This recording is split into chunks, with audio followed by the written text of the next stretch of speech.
All right, you hear our music. You know what time it is. Just Shoot Me Podcast. I am Shay, a.k.a. Shay the Shooter. I'm Kristin, the boss. The boss. And we have a little friend with us today. Oh my God. Little friend. He's big in the photography world. He is, but you know what? By the time this is like the third or fourth time we're recording this. Because you know what? I got a bone to pick with Nikon. We're going to jump right into the what's pissing Kristin off section. Right. It's time for our segment. The Kristin bitch segment. Go. We have tried to record this episode 4 different times now. This is 4 different times now. Yeah. And so we're shooting this on Shay's coveted Z6 III. And I complained about this camera 2 episodes ago. No. Yeah. Oh, you complained about it. Oh, when it first came out. Yeah, when it first came out. So I did. Before you knew anything about it, you were just like randomly complaining. Right. Don't tell me what I know. I remember that. And so we've tried to do this 3 or 4 different times. Thank you.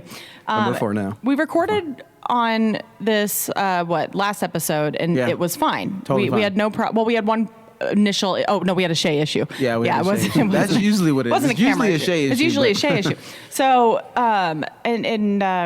fourth take, and this is the third take though, where 10 minutes in it just stops recording because it has a card error. So, we did a little research and realized that the Z6 III only supports certain memory cards, which is so interesting that they've only tested this and approved have a very short approved memory card list. Long story short, use the cards that are approved. Well, it just seems interesting to me that they come out with this camera that they're trying to put, when they come out with a new camera, everybody tries to push it on, they try and push it on everybody.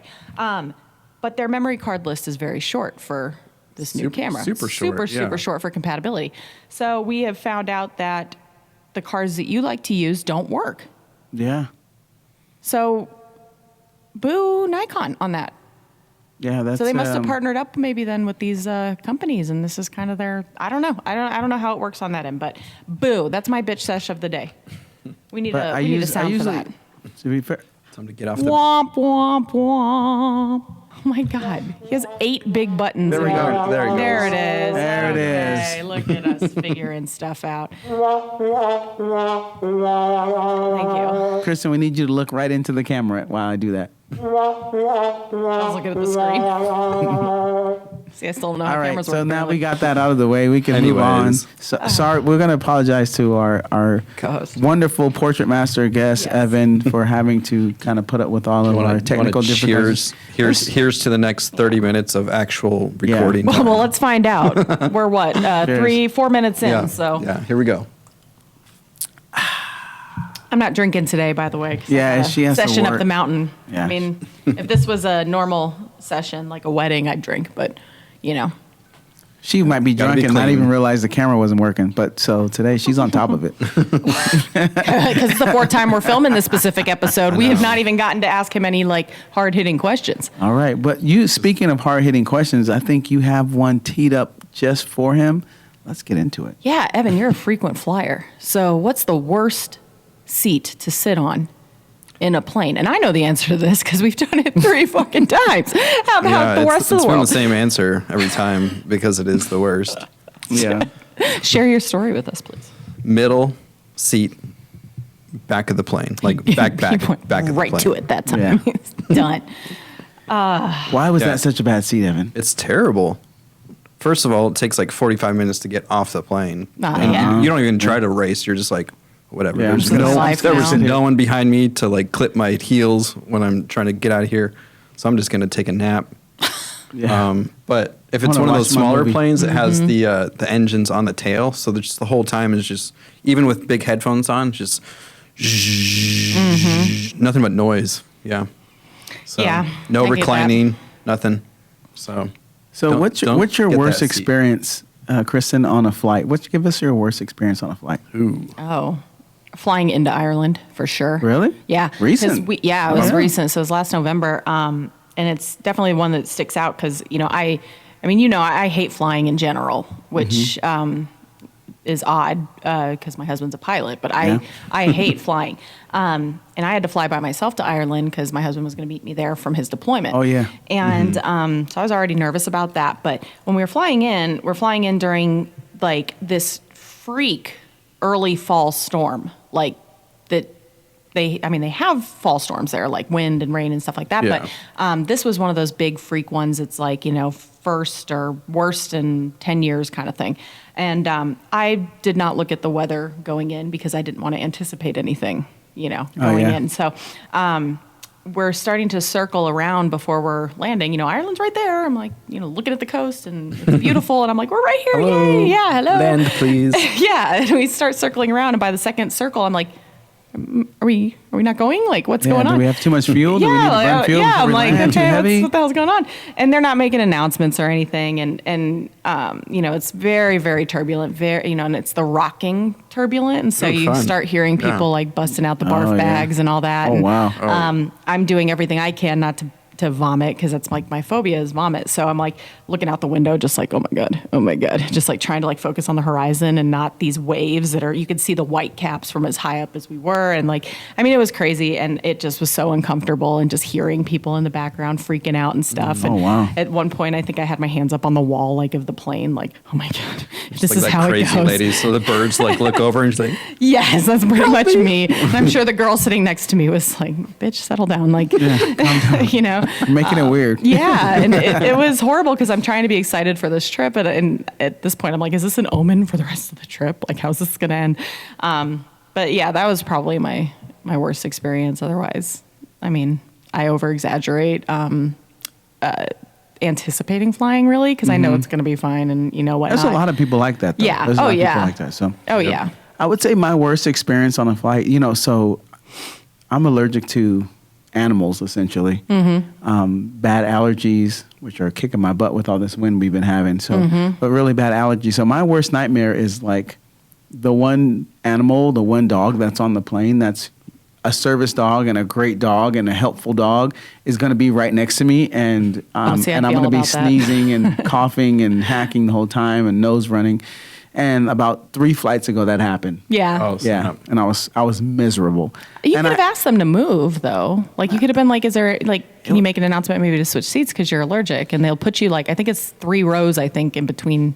Granted, the air's all circulated and, recycled. Yeah, I just, luckily in my bag, I keep the nasal spray, and I also keep allergy medicine. So I took some nasal spray, put it in my pocket, did it a couple times, but I was pretty miserable the whole time. The guy felt so bad. My eyes were watering. I was like sniffing the whole time, and I was like, dude, it's not your fault. It's cool. And I'm sure the dog loved you. It's your dog. It's just so cute. The dogs always know, like, when people don't like them, and then they're like, oh, hi, best friend. Yeah, hi. I'm gonna rub all over you. Yeah. every time he'd like come out of his bag, and he would like do his little shake, and like you just see all the hair. Allergies floating.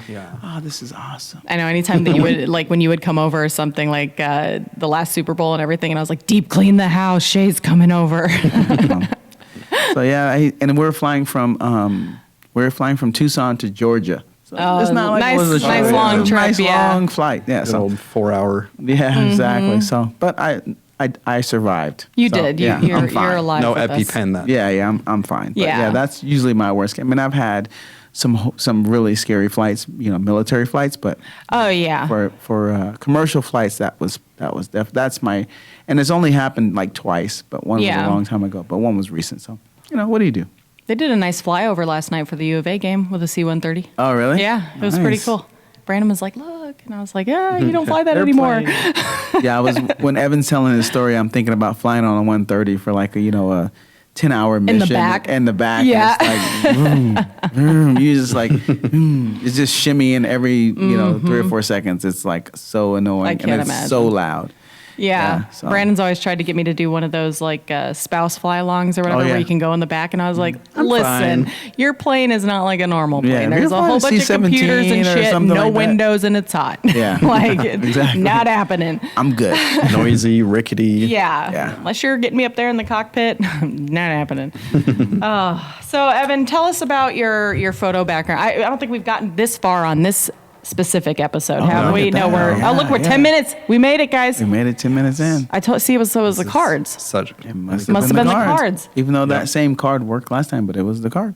It was the card. It's not on the cards. friggin' list. Well, let's see if we get it through to 15 minutes. So, Evan, Small tell goals. us about your photo back. Yeah, little goals. Photo background, please. So I'm Evan Browning. I started. Hi, Evan. Hi, Evan. Hi. Hi. Nice to meet you again. Hi. Yeah. Nice to be here. Yeah, For the welcome. fourth time. Exactly. Which Evan's been on our team for 2 years, so you've heard Yeah. us talk about him on the Yep. podcast and things Yeah. like that. Mostly so. bad things. No, No. it's all good. Steven's was- the bad things guy. He's like graduated. He was like new kid on the block, and now he's yeah. white chocolate. white chocolate. Yeah. How did we do that one? White How did we chocolate, the get that portrait nickname again? master. Oh, that's a great name. White chocolate, the portrait master. Well, how did we Well, get now white it's chocolate that. again? I don't know. Oh, it Cameron.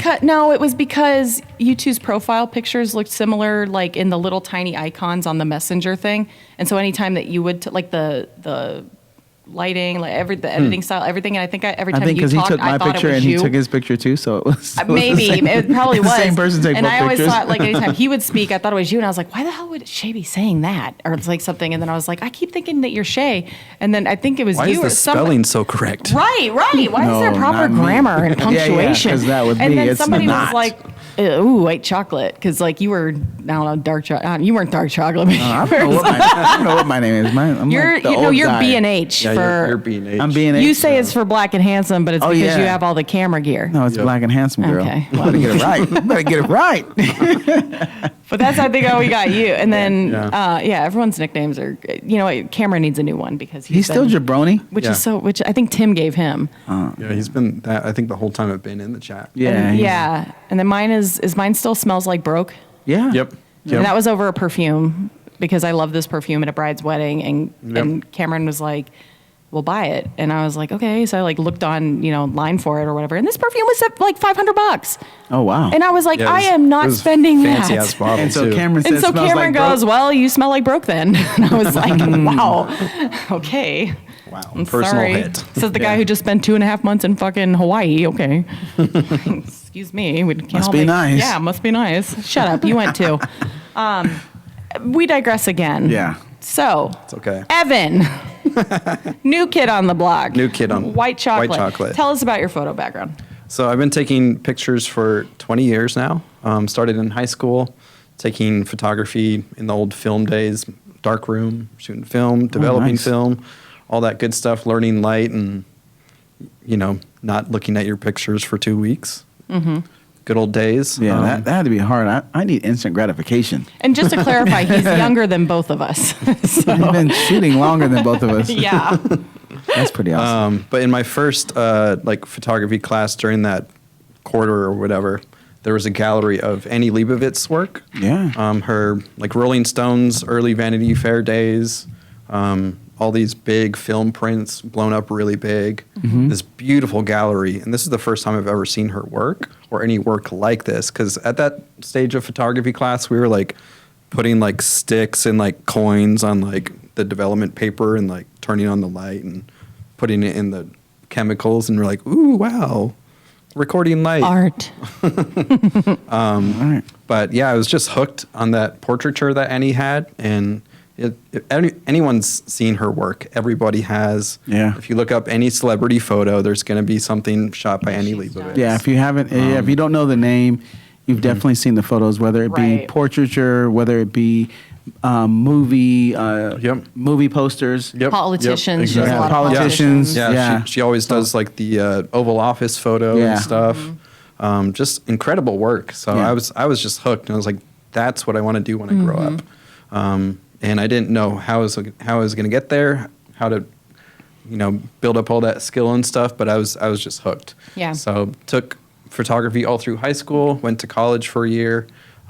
College was a bust because in college they're like, this is how you take a lens off your camera. yeah. Right. Yeah, And you're right. like, I'm paying so much money for this. Yeah. So that didn't work out. So I put photography down for a little bit, but in 2015 or 2016, I bought a Canon 5D Mark III to get back into Oh, it. it's a good camera. Sorry. It's a good camera. It No, I was a know. great camera. Yeah. I don't know. I have to throw my 2 cents in there.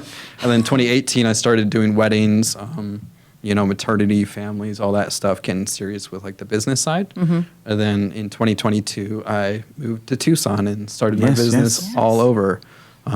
So born and raised in Colorado Springs, Colorado, and now loving the heat in Tucson. Well, not loving that summer heat, but we only get like 3 bad months. We got 3 bad months, and then it's as opposed to chill. like 7 freezing months in Colorado, where nobody does photos. Everything's dead and just brown, right? And cold and muddy snow. Oh yeah, and no one wants to take pictures. Nobody. So I'll take this heat. I can see that. Definitely, and we got you basically through Shay. Through Shay's assistant, Melissa, who sold you guys your house. Yep, so exactly. that was a nice connection because we were looking for somebody else for the team there at that point that would be a good fit. She was like, do you want to like work photos and stuff? Like, I have a friend, and I was like, yeah, sure. Yeah. So I think it was like 13 days after I moved. Yeah, I met you and shot quick, the first wedding with you. Yeah, I think she told me before she told you, because she said, hey, I have a client who's buying a house from me, and he's a photographer, and I think you guys would get along. I think you guys would get along great. That's that way, and I was like, okay, cool. Let's meet him. Yeah, and then Shay was, basically hit me up with the same thing. I think we always talk to each other about the things we're going to do before we actually ask that person if they're going to do it. So, and then we just make it happen. So, it was a good fit. You continued to be a good fit, and that's great. And it's been really nice to see you too transitioning from. Just doing the soul wedding side with us into doing portraits, which you've really created this awesome style for yourself and really learned and grasped light. You've gone to a few conferences too. Portrait Masters, WPPI, all that stuff. Portrait. Oh yeah, you were supposed to do that. Portrait Master. Every time he talks. So with all the studio stuff and everything, and then of course, you're doing I got a hiccup. Hold on, because I was drinking soda. Hold, please. Get it out of the way. That was it. That was it. At least I didn't sneeze. You guys would be terrified. But you've really transitioned, and you're still doing weddings with us, which is fantastic. Yeah, I still love weddings. I want to do weddings until I'm forever. 67. Right. Oh, there you go. Until all of our bones crack and break. Until there are no cameras anymore. Yeah. You just look at stuff and it I know. It records it to There's still going to be like Aunt Nancy in the aisle. Yeah. Get out here. Yeah, you look at something and blink, and then it goes in the cloud. Oh, Aunt Nancy. We love Aunt Nancy. No, we don't. Aunt Nancy with her full-size iPad. iPads. She's like holding it up in the middle of the iPads, ceremony. man. That's what gets me all the time is the damn iPads. The phones, all right, move, but like the iPads, get that out. Yeah, get that big old thing out of here. I'm going to make a mockery one day and just take my laptop and flip it over and just go in the middle of the aisle for the shot. Should bring your iMac, like. Yeah, hold it up. No, I don't. Apple products, you guys suck.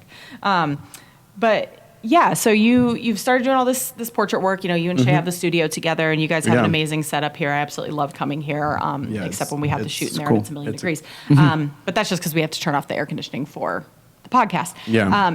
But when you guys have this awesome setup, what is your favorite, really? Genre to shoot right now when it comes to studio stuff, because I've been seeing a lot of you're really telling this story of a person in your work, and so it doesn't seem like it's really like you're focusing on one genre where it's like, oh, I want to do seniors, or I want to do maternity. It's you're capturing a story of a person, so it's almost like you're doing branding, like life branding stuff. So what do you call this? Like, what do you?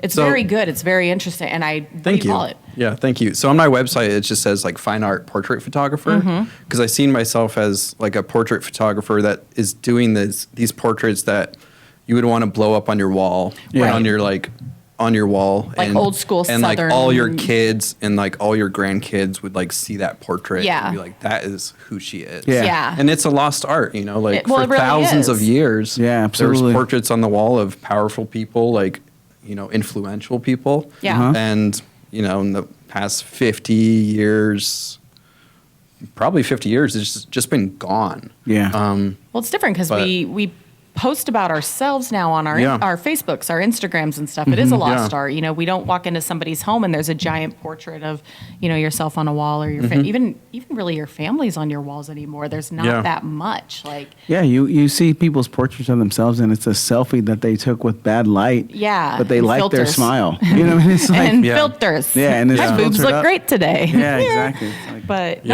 but the best way to really connect it is, of course, I do headshots, personal branding, like art portraits, but I want to take a picture that captures someone's essence without them like putting forward their ego in the photo. Right. So when most people like smile, they're like, this is me. Yeah. It's like, yeah, that is you, but like you never get to see yourself as other people see you when you're maybe like not looking at the camera or your head is a different way or you're like so relaxed that your essence really comes out. Right. So if you catch anyone just sitting there like daydreaming, lost in thought, thinking about something really good, like you can tell that person is just deep in that moment. Right. And those are the moments I want to catch. That again, just bring forward someone's essence in a way that they connect with it that day. Right. Yeah. Because I show all my clients the images right after the session, and we go through and choose which ones they want to buy. And I've been just blown away by like the connection that the clients see. Some folks are like, wow, like I've never seen myself like this. Right.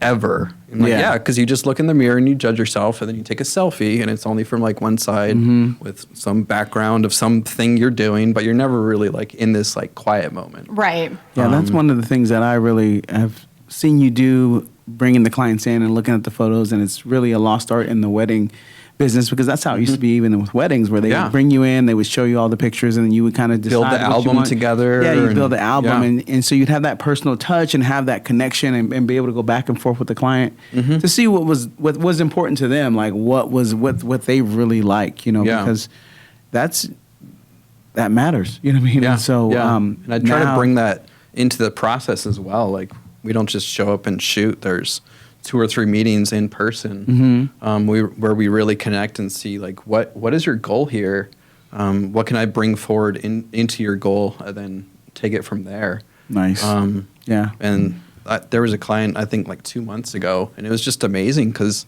she has really like good self-confidence. She has great social media presence, but like when she was choosing all her pictures, it was the coolest thing, 'cause she was like, ooh, I like her. I like her so much. Nice. Looking at herself, and it was freaking cool. That's pretty cool. I love that. That's awesome. Yeah, you do beautiful work with that, and you can really see that there's like this, almost like an inner person that comes out, that even if I don't know this person, I can tell what this person's about. Yeah. So I think that's what you're bringing out, and I think it's wonderful, and it really reminds me of, I don't know if you've seen that show, The Queen. There's a scene where I think it's Princess Margaret, I think that's her name. She meets with this photographer, and this photographer wants to bring that out of her, because they usually do those very typical birthday portraits where they're all stiff and, you know, whatever. Yeah. And he brings out this photo of her, like, you know, kind of over the shoulder, and she's got like her cigarette or whatever, and it's very her. Like it's the first time she's really seen as her.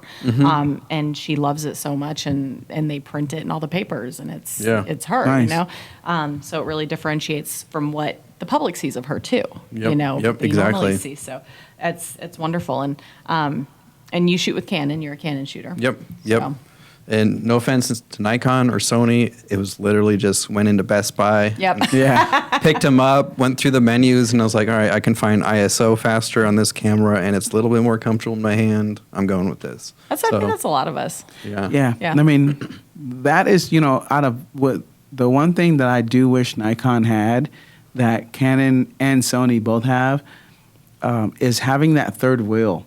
So you can have the ISO on a wheel, so you can adjust your ISO just on a rotate. Like never have to go into the menu. Really. Yeah, Right. That I do miss, but you know, I think that with digital, it's kind of, I don't miss it as much, is because you don't even have to take the camera from your eye to make all the adjustments. Right, You can you do it just right see it inside. there. So it's not a big deal now, but I remember like that wheel on the back is so cool to just your ISO really quick, and you know, f-stop and shutter speed as well. So I remember that third wheel. I feel like all the brands have their, you know, their strong suite. You know? Yeah. Definitely. Yeah. Okay. Good. Yeah. So now we know all about Evan and the awesome work that he's doing as a portrait master. Yes, and he does great work for us too, shooting weddings and everything. So Yeah. I still love the weddings because you still get to have that connection. Absolutely. And bring out the essence, but instead of one person, it's a love story. It's a whole story you're telling. And the challenge of just the schedule and the light changing, the unpredictable people, or, ants. Ants. With their iPads. Wedding wise, the marketing and just kind of getting yourself out there and separating yourself from other wedding photographers is different than what you do on the portrait side of things. What do you see as the main difference in that kind of stuff? Like how I get clients? Yeah, how you're getting clients. And then you talked about the interaction with clients as far as meeting with them multiple times. But how is it different, just the initial kind of contact with clients? Well, I've tried to be authentic to myself the whole time I've done weddings. So with that same kind of essence that I try to bring out in portraits, I have tried to do that with couples as well. It's something that I purposely do at weddings when I have the couples for their portrait time, and I tell them to really just embrace each other and like take 3 or 4 really deep breaths together, and don't talk about like, oh, I forgot my toothpaste this morning. like this is your wedding. Like, shush. Don't talk about stupid stuff. Like, actually look at each other and like take this moment in, because the rest of the day is just gonna fly by. Like, all your guests are gonna say hi at your reception, and you're never gonna like remember any of like the times because just going. So I try to like stop them in their tracks to like purposefully like, yo, bank this memory. Right. And try to get like a really big epic photo from that. So my website kind of shows the best of that work. So I haven't gone out of my wheelhouse to show like, oh, this is like what your wedding could be. It's just like, no, this is just the work I produce, and I'm authentic to myself. And there's so many photographers now who are like, you kind of see it week to week or month to month where they're like, oh, I want to do this trendy like blurry photo thing. Right. And then like the next week it's like the next trendy thing. It's like, what are you?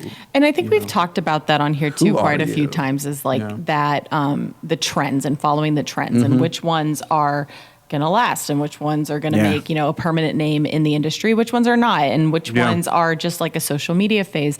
And, I get brides all the time that will be like, hey, can I send you like a Pinterest list of like all these photos? And I was like, you can. I'll look at it.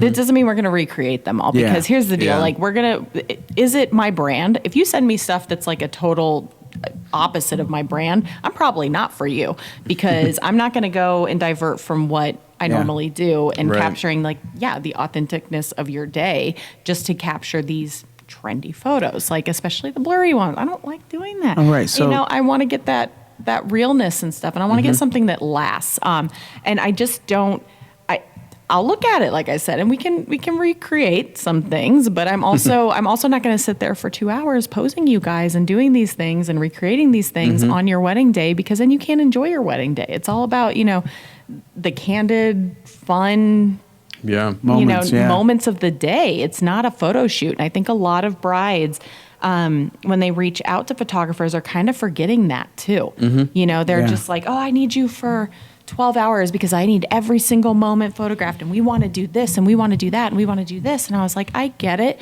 but on the day of, you're not going to want to. You're going to want to be with your girls. You're going to want to be with your family. You're going to want to be with your husband. You're going to, all of these things are going to be, it's going to change to what you think you want now. Yep. So, yeah. So really quick, speaking of trends that in photography that we kind of go through, can you give me like a trend that you just can't stand that they did that was like popular at some point? Other than the blurry thing? You can do the blurry thing. I don't like that. It looks like you purposely missed, it looks like they misfocus. And I think a lot of this, I think it is a misfocus, and they say, oh, it's on purpose. And I was like, you mean you purposely picked up that piece of garbage in the back instead of the couple? Like, that's not a thing.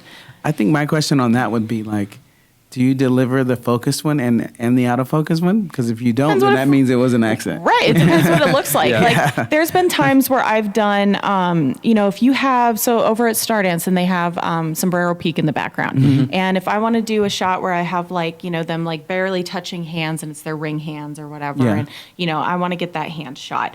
I'm going to get that hand shot. But then I'm also looking in the background and I'm like, man, that sunset is just popping. And look at Sombrero Peak. It's gorgeous. And they picked this venue for the view. Then I'm going to put their hands out of focus and I'm going to get Sombrero Peak as my focus. I'm going to include both of those photos, but they're going to be vastly different. You're going to tell that I did it on purpose. Yeah. You're not going to tell that I missed focus. And that's part of the storytelling. Right, But when you part of see the someone post storytelling. 20 images Right. and 19 of them are like great, stellar, posing, lighting, everything's perfect. And then the one that's like shot at 1/4 of a second on purpose to be completely out of focus. Right. It's not even a shutter drag with like faces in focus, like with movement or anything. It's just like, Yeah. And you're like, you could have just left that one out. The rest are perfect. Well, and So- as photographers, I think you're absolutely right. Like we're there to tell a story. We're there to capture Yeah. the story, and along the day, and especially in a wedding, like along the lines, we are there to prompt and guide and help. And,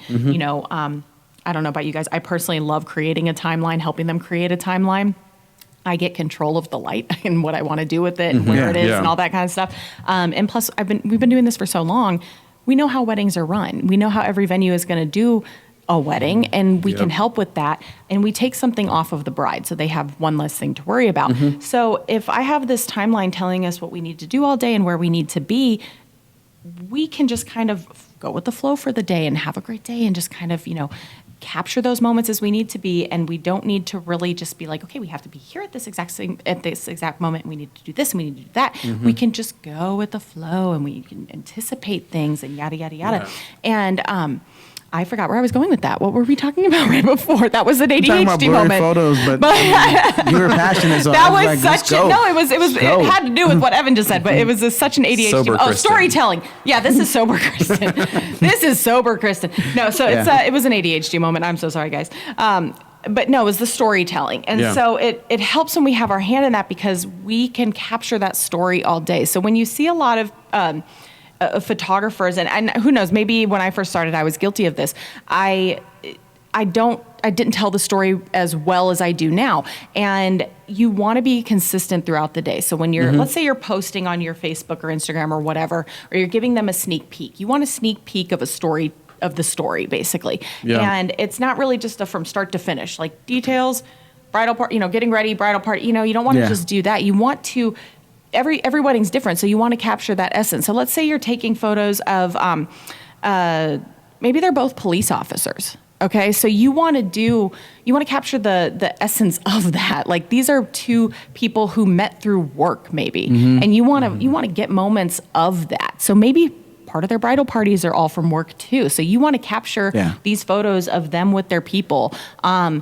Ask them when you're doing their consults too, like, hey, I know a lot of time first responders will have like their guys come during the reception, like with cop cars. Can we do that? Can you maybe ask them if they're available to come and we can take some photos with the cop cars? Like, I mean, there's a lot of things that you can do to really tell the story of each individual person, and it doesn't have to all be the same. And I think a lot of people get out of this industry because it gets redundant to them. But every single wedding is different. So when you go into it, just like you do with your fine art shoots and everything, is meet the person individually, even if it's not face-to-face. You could do Zoom calls or phone calls or whatever, and see what makes each person different. Yeah. And you can tell the ones that are just so close to their friends, and it's all about their friends. Like a wedding I just did last weekend, they were all about their friends. Yeah. And so we Not had the to get a party ton and of, hanging out with the people they love to hang out with. tons and tons of photos of that. But then you can also tell that they had been waiting their entire lives for each other. So we wanted to make sure we had enough time to get plenty of photos of just the two of them and the kind of photos you get.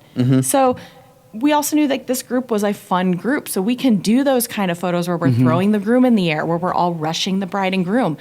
But you know that there's some couples that they're more poised, they're more, Structured. Structured, yeah. And so they don't want those kind of photos. They want that classic feel. Yeah. We can do that, and still make it tell a story. And I would encourage any wedding photographer or any portrait photographer at that to go into the session thinking, instead of, I want to get this shot today, start thinking, how do I tell this story better today? Right. How do I tell this story better? Because that blurry photo thing, like, that's on the photographer's mind when they like park in the parking lot. Like, oh, I want to nail this and like get this cool shot. And it's like, yeah, but what about the other like 10 hours of it? Yeah. What is your mission? Right. So, and I think so many, to kind of piggyback off that too, and I can go on about this forever because, again, sober Kristin, but I have, I think so many of us though too as photographers, and I know I've been guilty of this, and I've had to really take a step back and be like, why am I doing this? We see so many amazing photographers on social media, and we want to emulate them. It's that imposter syndrome. Yeah. Yep. And so we stray away from what makes us us. Correct. So we do everything we can to get those kind of shots of that person, or edit like that person, or just do whatever, that we just forget who we are entirely. And this is where we're going to kind of switch this whole conversation into our next topic, which is like standing out in the photography business. So we all do this. We've all done this. Everybody has done this since the start. You try and figure out your editing style. You try and figure out your shooting style, your genre that you really want to get into and what you're good at. But what we're doing is we're copying other people. Yep. We're trying to really get the essence of what that person's doing. And we'll look at their Instagram, we'll look at their Pinterest or whatever, and we'll be like, hey, we have to get this shot, we have to get this shot, we have to get this shot. And then you forget your own creativity, and you don't become a creative. You're just copying somebody. Yeah. So, and no wonder it gets like redundant. and it after gets a little redundant while. then, yeah, because you're just doing the You're same just like- things over and over and yeah. over again, rather than like taking a step back. And like, I'm a fast shooter. I can get a lot done in 30 minutes. I can get, so I do a lot of 30-minute sessions because I can just go. Sometimes though, I have to take a step back and be like, geez, we just fit a shit ton in 15 minutes. I can breathe here and take a couple minutes to think of something new, And so standing out in the photography business, it's okay to emulate people. I don't think it's okay, though, that all of us are trying to just tell a story through somebody else's eyes, because then you forget what you're doing there. You forget that, let's say you're doing an engagement session. You're supposed to be capturing the essence of this couple and telling this whole story of this couple. But instead, you're just following a shot list, maybe. If they give you a Pinterest list or something, and you're just following the shot list off of another photographer or something, and you're not really capturing that whole story of this couple. So how do you stand out? What do you do? Let's kind of get into that for a little bit. I think that getting into that, I've, starting photography and being in the wedding space, like I definitely have some thoughts on that. And so, I think that the cool thing about photography is that there's not necessarily a recipe for being a good photographer. Right. And so that there's lots of different ways to get there. And so I think that kind of the following somebody, because I'll be honest, I was that person who like more followed other people and then watched their stuff. Because, we all are. We all did. But I always felt like I was that way because I don't feel like I grew up DJing and that stuff, but I don't feel like photography was necessarily the thing that I was in love with. Like Lucky Evan was like 15 and was like, hey, I want to be a photographer. I wasn't that, And so for me, I had I felt like I was good with the technical side of stuff, but I wasn't good with the artistic side of stuff So when you look at shooters, there's different kinds of people who shoot different kinds of ways. Some people are more technical, and good in the technical aspect. And some people are better and more natural, have a natural eye and have a natural, understanding of posing and like working and more charismatic as far as working with people too. That's a whole nother, that's another part of it. Yep. So all that stuff plays into it. And so I think that, for me, I was definitely like looking at people. I will throw out a name because I've been doing it. Jasmine Star. I remember watching Jasmine Star. You guys probably don't even know who that is. But she was a really popular photographer back when I first started. And so watching her and, learning, like looking at poses, looking at kind of style, obviously I created my own thing from that. But I will be honest and say, like, I was not an artistic person. And it was more of I was a technical person. And the artistic came because of shooting so many weddings that I kind of, started to, okay, I got to mix it up. I got to do this. And so now you become, become more well-versed based on that. Yeah. Right. So there's definitely lots of different ways to kind of get to that point. But that's just how I got to the point. And a good analogy is like cooking.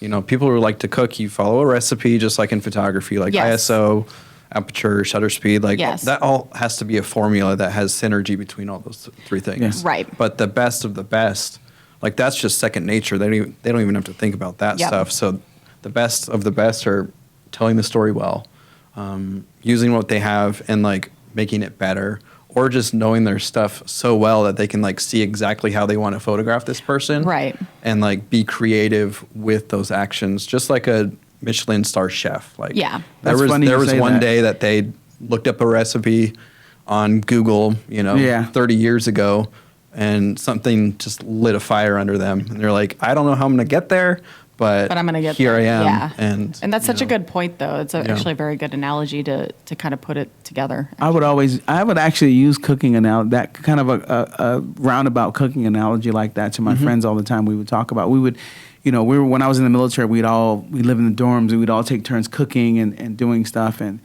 some people obviously are better cooks than others and doing Right. different things. And I would always tell my buddy, I would be like, to be a good cook, I think cooking the same thing is easy. It's when good cooks, great cooks, they cook multitude of different things. Right. They have Yeah. to like really be able to cook. They have to be able to, like you were saying, like just have ingredients and make something. And Right. weddings are a lot like that because of the different personalities, the different, the different feel of each wedding. You Yeah. have to be able to go, okay, this is my ingredients today. I have a bride who is bubbly. I have a bride who is, kind of more standoffish. I have a, Right. what I mean? And it all. got a mother-in-law that's Yeah. It's always them. We got a mother-in-law who had a shotgun wedding. So now she's reliving what she Yes. wanted Yeah. to do Yeah. Very during common. this wedding. Yep. Yeah. We've Yeah, got that's true. That's very common. We've got a maid of honor who's older than the bride and it's her sister and she's not married yet. So now, Yeah. what I mean? There's Yep. so many different things you have to do to kind of to tell the story, but also to kind of create an environment where you can, produce great work as well as, and be personable. It's such a big part of it, It is. that it's and crazy. Yeah, those head chefs are not creating dishes that they want to eat. No, Yeah. no. They're creating dishes that they are, proud to get through and to like experience and come up with themselves. But the next dish that they're going to come up with needs to up that dish Right. more. And it's about like the clientele, the guests. And for us, like we're in service. So it's very, very similar. It is. And, it's when people want to get into wedding photography, I think the first thing that they think of is dollar signs. They're like, oh, you make good money doing this. And I was like, if you do it well. If you don't do it well, you're not going to make any money because Yep. what you're going to do is you're going to get very negative reviews and no one's going to hire you. So people just jump into it because they're like, I can do this. And they come in, they show up with one camera, one memory card, one battery, and no experience with flash or anything like that. And, we all know every venue is different and you have no idea what you're going to need to shoot with. So, my biggest piece of advice, of course, is to mentor with somebody, and second Yep. shoot with somebody. And then they'll complain and they'll be like, well, nobody wants to take me as a second shooter because I don't have a portfolio. And then they go off to styled shoots and then they use that as their basis of a portfolio and try and show brides and grooms that portfolio. And then it's like, well, you need to see a full gallery. I mean, it is like that never ending cycle of you need 10 years experience, but how can I get that experience when you won't hire me? And, it's one of those things. Yeah, weddings are so crazy because you have to shoot weddings to get that You experience. have to shoot weddings to get There's nothing experience. that you can do. Yeah. That's even a styled shoot, it's going to get you, it's going to help you as far as getting pictures, but it's not going to help you as far as navigating through a wedding You day. can't navigate through it Yeah, unless it's you're not- doing like an you can't entire start to finish So you're going to have to kind of bite the bullet and you're going to have to basically intern with somebody and do it for free because I have no problem if, I'm going to pay my second shooters, but I'm not going to pay an intern. Like if you're going to come in and I don't mean that in a negative way, but it's like if you're going to come in to learn how this process works, you can come and learn. We'll teach you, but we also can't sit down, and explain every single thing we're doing. You're there to observe. Yeah. Like intern with somebody or ask to shadow, or if they need like, hey, I understand you already have a second shooter. Can I carry your bags? Like all that, because you're going to get an idea of a timeline. You're going to get an idea of if something goes wrong, how do we fix it? those kind of things. How do you deal with A, B, and C? I mean, or if everything goes right, how is a good day supposed to work? I mean, those are the kind of things that you're supposed to learn, and you can't learn that from a styled shoot, like you said. Yeah. You actually can't even really learn that second shooting, because if you're off somewhere doing, you got a job to do. right, you have a job to do, so you don't get to sit back and monitor. I wish I learned it that way. I didn't. I hit the ground running, and it was because somebody basically demanded I shoot their wedding. So I had to do a lot of my own research and a lot of that. And nobody would hire me as a second shooter because I didn't have a portfolio. So I had to do it the hard way.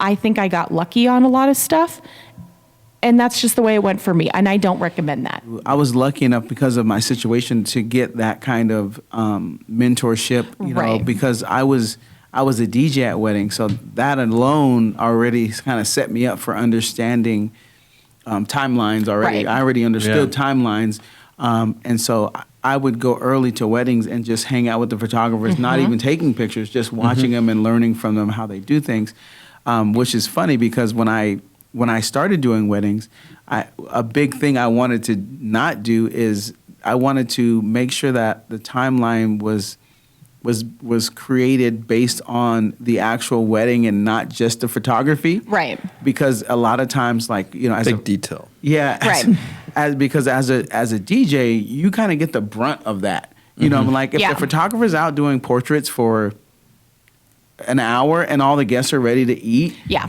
They're coming to the DJ and going, Yeah, hey. when are we? Yeah. So when I started doing photography, one of the things that I really demanded, and now it's a normal thing, but when I first started, it wasn't a normal thing, was to do first looks and to do as many portraits. Even the first looks took a while to come on, but it was really easy to convince people to do as many portraits with the bride, separately before, because your makeup's fresh, your hair's fresh, everything's fresh. So it was easy to talk to them into doing that. And then once you throw in, and that's the less time you have to take pictures during cocktail hour. Yeah. Yep. People were like, Oh, I'm yeah, in. we love that they're idea. like, I'm in for that. And now so, the thing is also too, like the brides and grooms want to join cocktail hour. So Yeah. you can also be like, hey, now you get to actually hang out with the Yeah, friends and so- family that came hundreds of miles to, come see you. And I think that's, I love that trend is really, that's a trend I like. Yeah. I think the first look is one of those. It's just such a weird trend because I think that it's awesome as a photographer. As a DJ, first look doesn't really matter, but as a photographer, I think the first look is amazing. But it's also, I feel like it's a thing that I want them to want and not just me to want. You know what I mean? Yeah. And so it's I'm always like kind of tiptoeing around it, like, hey, have you guys talked about this? And so if I get any kind of like pushback, and what's funny is the grooms are the ones who give you the pushback. They do. The brides want to get it done, which is as soon as I surprising. get a look from somebody or somebody's like, no, then I go, nope, never mind. Yep. Don't even. But if they give me a little door, I'm like, you should, and this is why, especially winter weddings. Well, and because they also don't consider the time with the sun, Light, sunset and stuff. And so they'll be like, oh, we want a sunset ceremony. And I'm like, that's awesome. You're doing a first look. Yeah. And they'll You be like, have oh, to do why? this. And I'm like, because we will have no time for photos afterwards. Like, sure, we can bust out flash and everything, but you pick this venue for that view. And guess what? Your ceremony ends as soon as it's dark. You're not getting that view. And they can't even imagine like what it feels like to take pictures for an hour after their ceremony. have no It's like, idea. Yo, like you want to do this before. Like, please trust me. us. Please trust us. That's all I we always ask. tell people, And I have lights. I'm really good with Yeah. flash. I can do it, but there's a limit. what I always tell people is like, you don't not want to have any pictures during the day together. Right. Like, Yeah. I can flash them and they'll look amazing. And you're going to get some really cool stuff, and it's going to be at night, and you're going to get sunset. But nothing replaces those natural light during the day photos. Like, it's just, you can't replace those. Those are super powerful and super amazing, and just They are. flattering for everybody. Well, and there's a reason, especially, in Arizona, we have a beautiful golden hour. We have a gorgeous golden hour, and you want that. Yeah. We have about like a couple minutes here to wrap up. So I know that we wanted to, we were getting into that discussion of standing out in the photography business, and we definitely digressed into the wedding industry, which is great. That was definitely a good conversation to have because I think it needed to be had. Those of you that are considering jumping into the wedding industry and don't know where to start, get a mentor. That's the biggest piece of advice I can give you is get a mentor. Get a mentor and keep shooting portraits. Keep shooting portraits, because you can't just take pictures of like street photography right. or like signs or like grass blowing in the wind and then like show up at a wedding and have full service and attentiveness to a couple that's their biggest day of their lives. Right. And so much of the day is not the portrait session. Right. But you have to interact with so many people. You do, and you have to have that. You do, and you have to have that personality for it too, because there's a lot of people that are amazing photographers, but they would be absolutely shit wedding photographers because their personality is just not made for it, and that's fine. There's nothing wrong with it. It's just you got to have that thing. I always think to myself, I always think that wedding photographers or portrait photographers who just don't have the luxury of having control of the light all the time. Right. Yep. It's all portraits. It's all portraits. It's really, obviously during the ceremony and some of those there's those really candid times, receptions and ceremonies. But other than that, you have control over where people stand, where they are. Right. So it's all portraiture. It's just you don't always have total control of the light. Well, it's that, and you never know what you're going to get either. We've had deer crash our first kiss, and it was, how do we get that? I mean, God, did we have the right equipment at the time? Luckily, one of us did. One of us had, a 7200 on, or I think one of us was even shooting with something bigger at the time just because we had that. We just bought that lens, and I was like, no, I think we had the 100, 400s. Yeah, we had the 100, the 400s we just bought, and I was like, when are we ever going to effing use these things? And then, sure enough, that wedding, we did. Yeah. And then there was deer that showed up right on the top of the waterfall watching the first kiss. And then I think even you got one where the deer were right there, and then the bird flew in, and I was like, this isn't happening. What is that? And then I traipsed off later to go try and get more deer photos while I left Shay with the portraits because I was like, we're good. I'm going to go catch some deer. You did the same thing when the bobcat was at that wedding. Yeah. So, and then Evan and I had the bobcat wedding. Going to do wildlife photography. I have waited 15 years in Arizona to catch a bobcat on a cactus. And we were at Dove Mountain, was it Golf Resort or something, whatever that is, Highlands or I don't know. Anyway, and we just hear, wow, and we're like, holy shit. And everyone's like, what is that? And I'm like, it's bobcats fighting. And I'm running towards the sound. I'm like, Evan, take bridal party. Yeah, hang out with the bridal party for the and then I'm like, wedding. Evan, go get my big lens. And so we got some amazing photos of that. Evan got he got this amazing one that he turned black and white, and the moon was behind the bobcat. Yeah, and like full moon. It was full moon. It was money shot. Because this bobcat was stuck up there for like 4 hours. Yeah. Because the other one wouldn't let him down. I had waited forever for those shots. Yeah. I mean, it was perfect. So, to wrap it up, and I think we'll get into this. I want to talk about this a little more at the next episode too, is really standing out as a photographer, because I think that that's a very important, really it's an issue because a lot of us have imposter syndrome. Yeah. So I think we need to talk about that. But and I think Evan, the answer to that though is service. Service, yeah. So many people forget service, there's style. so much service involved, and you could Yeah. have incredible photography, but if you don't know how to guide them through the emails, through the consultations, well, that's what I'm saying. Standing out, it's crazy because it's an ever evolving thing. It is. Like I'm older, so I like standing out in the photography world. When I first started, was really about photography. Yeah. You know what I mean? Now it's more about social media and being able to do that stuff. It's not as much. You could be a shit photographer but be amazing with social media and get, you can do pretty well. I mean, obviously you're gonna run into some problems, but it's more about, being able to navigate that space. Yeah. And so the people like Kristin who are really good at both of those kick ass. But that's a big part of it now. Where when I first started, there was no Facebook.